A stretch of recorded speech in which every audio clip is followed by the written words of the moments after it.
I wanted to show you I want to move this. I want to show you there's a modification that you have to do if you use that Jamco motor, because the shaft is too long. And I've just got this case temporarily bolted together so I can test it. And the test looked good, so I'm going to put it in. But I did want to check again what I had to do to the case and make sure it's going to be okay.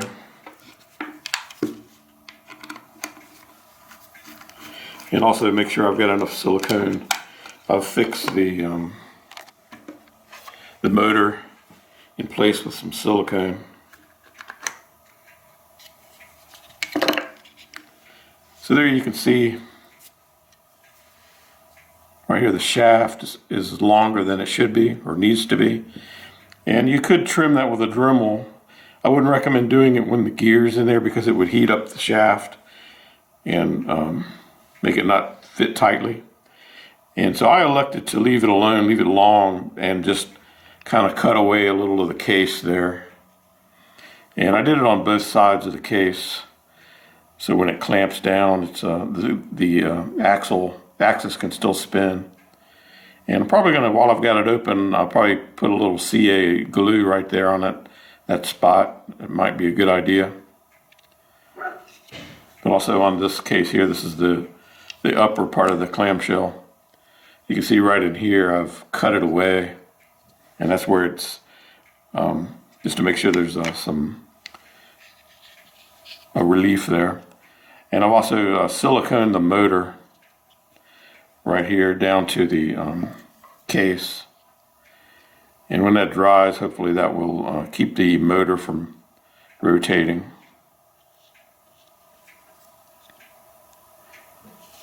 I might actually going to put a little more silicone in there. That might be a good idea.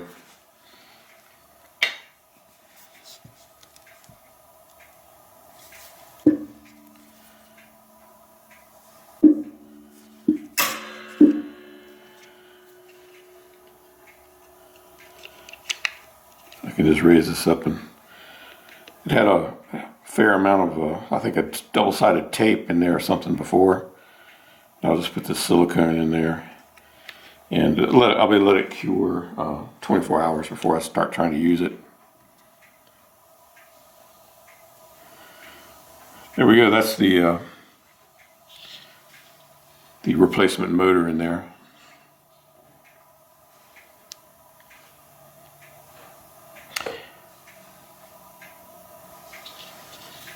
So I'll just put the cover back on, and I'm temporarily bolting it together to I want the RTV to set up in place, clamped up, and the screws that mount it to the car will hold it, since it's a split clamshell.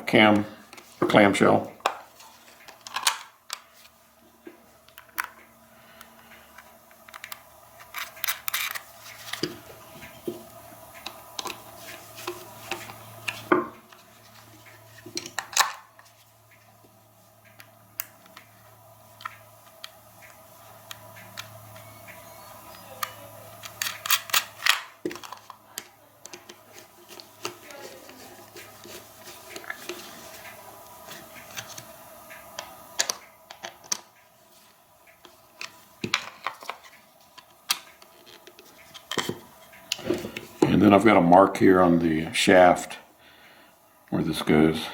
You can't get it wrong. If I put it that way, it'd be wrong. You'd find out when you try to put it up in there. Maybe.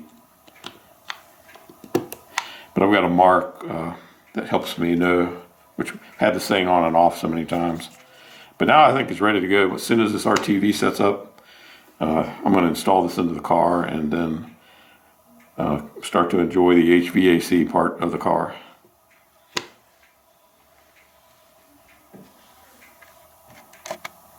So to install this, I use this very short screwdriver here that allows you to reach up under there and clear.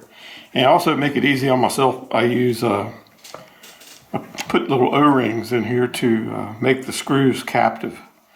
So you don't have to try to hold the screw in place while you're putting it in. So I just go through and put a little O-ring on there. And the O-ring will just crush down to nothing once it's done its job. And I leave that bolt in there because that hole's not used, but I'm going to use it to help hold the shell together. And so I'll go put that in the car. This is the extension cable that I made. I bought this at the salvage yard, and I just cut the wiring that went to it, and they call it a pigtail. And I just attached my own wiring to it, and just use this is a 1/10 inch pin header, is what they call it. I soldered the wiring on there in conjunction with the color code. I didn't have quite the same colors, but I went with where they were white, black, blue. I just went red, green, blue. So I was keying mostly off the blue. So when I plugged it into the cable in the car, it was like this. I made sure that I had the blue and the blue lined up and the red to the white lined up, because you could get it backwards and that would not be good. I didn't want to find out what that would do, but you want to make sure the white here is positive, the black is the negative, and the blue is the signal, the control signal. And so this is what I use to help get the cable longer so I could see what it's doing. And so now that I've got this installed, I've got this put together, and I've temporarily taped it, and I've got my screws ready. All I need to do now is go put that up in the car and tighten it up. And I won't try to use it for 24 hours because I want to let the silicone rubber cure.